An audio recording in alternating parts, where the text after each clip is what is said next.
Chapter 2, Sith is a title, yes. He had been sitting cross-legged on the floor of his room for the better part of an hour, both anticipating and dreading the conversation he was about to have. A palpable sense of unease had driven him to rehearse his words, again and again, far beyond the point of usefulness. Finally, irritated at himself, he willed his focus upon the holocron, feeling it stir underneath the tendrils of his mind as it filled with the pulsating strength of the Force. A palpable sense of unease had driven him to rehearse his words, again and again, far beyond the point of usefulness. Finally, irritated at himself, he willed his focus upon the holocron, feeling it stir underneath the tendrils of his mind as it filled with the pulsating strength of the Force. When he opened his eyes, she was already standing in front of him, seemingly bemused by his efforts.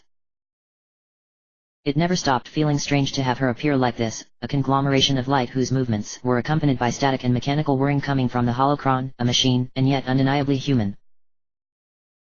He cleared his throat. I'm sorry, but I decided I won't be calling you forth in the future. This is the last time we will speak.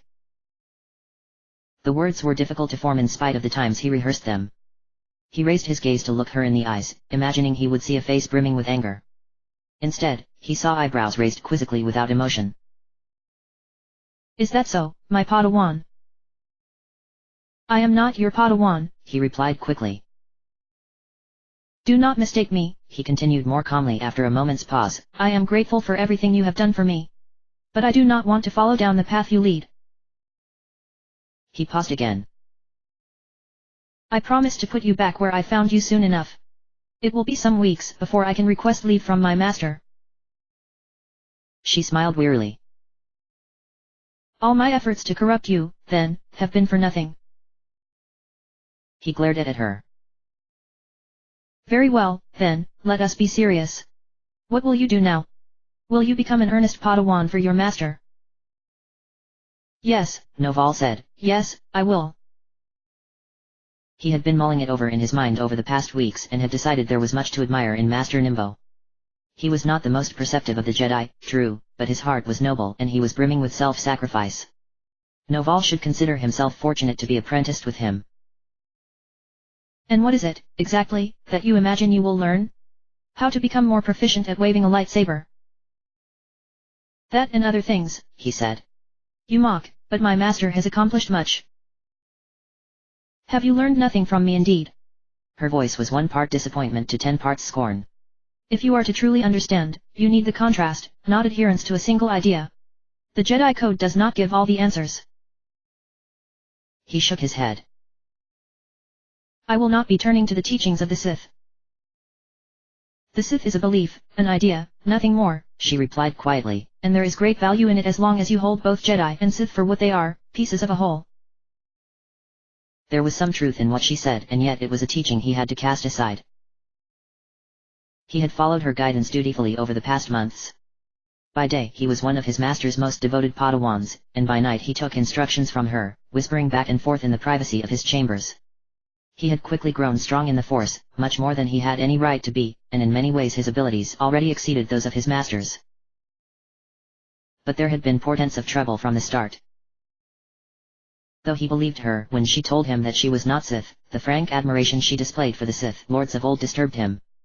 He voiced his dismay, but her only response was to observe that his own achievements were due to battle stances that came from the old Sith masters, secrets she had obtained in her own time sleuthing through the ancient tombs on Korriban. You emulate them even as you profess to disdain them, she said with a wry smile. In any case, she added more distantly, Sith is a title, yes, but that title is not who I am. It is not what I believe. He felt himself changing the longer he had been her student, long suppressed emotions floating to the surface. He had never been fond of the Jedi, not since his first years at the Academy, but now his dislike had turned into an obsessive loathing. Every Jedi platitude he heard, and quite a few came from his master, who had told him only yesterday to trust in the ways of the Force, seemed to put him on the verge of a blind rage. He no longer worked to suppress his feelings, as the Jedi were wont to do, and he found the intensity of them, anger, fear, lust, to be overwhelming. It was almost as if he were a bystander, watching himself consumed by one of these emotions, the tiny speck of wisdom in his mind crying helplessly to change course. It is life, she had said when he brought it up with her, you have been dead inside all this time. Now your true self is coming to the surface. But he did not like what he was becoming. He seemed to exist in a perpetual state of anger, at the Jedi, for their rigidity and closed-mindedness, at the galaxy, for the callous brutality which pervaded it, at other sentients, for going about their daily business indifferently while this appalling state of affairs continued.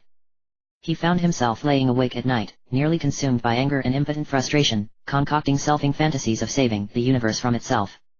Although he had always believed in the Jedi mission to bring lasting peace to the galaxy, now the desire came accompanied with contempt for the hapless sentients who were always and inevitably at war with each other. It had only been months since he first caught sight of the holocron, and he already felt like a wholly different person. He shuddered to think of what he might be like months or years in the future. The universe was full of choices, trails constantly diverging in all directions, and he was scared to follow this path any further. He would not argue with her now. It did not matter whether there was value in Sith ideas, as she said. His path led elsewhere. The Jedi Code will have to be good enough for me, he said simply. She tapped her fingers rhythmically at her side. How many times have we talked about peace in the galaxy? I offer you the means to accomplish your goals and you spurn me. She sighed. I knew this moment would come. I can lecture you about the emptiness of the Jedi teachings until the galaxy turns over, but it does no good unless you've felt it, unless you've experienced it at the core of your being. Tell me, she said, have we not come quite far together? She was right. Only a few months ago he was on the verge of being ejected from the Order and now he was unquestionably his master's best pupil. With a shudder he thought of himself as he was back then, full of anxiety and hopes for a future that would never come. The Jedi seek to chain you inside, to make you a slave to an idea and make it so that idea would always rule you. I seek to break your chains, to make your choices wholly your own. You pretend to be concerned for me, Noval replied with contempt, but I am only a tool for you, someone you can use to obtain a new body. But, my Padawan, she replied, seemingly unfazed by the accusation, you are so much more than that.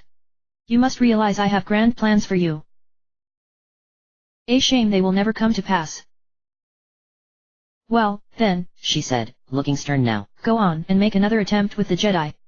You will be back begging for my help soon enough. A self-satisfied smile broke through her expression. Do not forget that I am not Jedi, I do not train Padawans, I forge them from the fire that burns within their souls. She furrowed her brow again. When the time comes I will exact a price upon you for this defiance. He found himself breathing out with relief. If ever there was confirmation he was making the right choice, this petty and rancorous speech was it. May the Force be with you, Mira. He had never addressed her by her name before, in keeping with Jedi conventions of conversation between students and masters, and it felt uncomfortably familiar now. He let the energy drain from the holocron and the whirring ceased, her image quickly flickering away. A few moments later he was staring into empty space. End of chapter.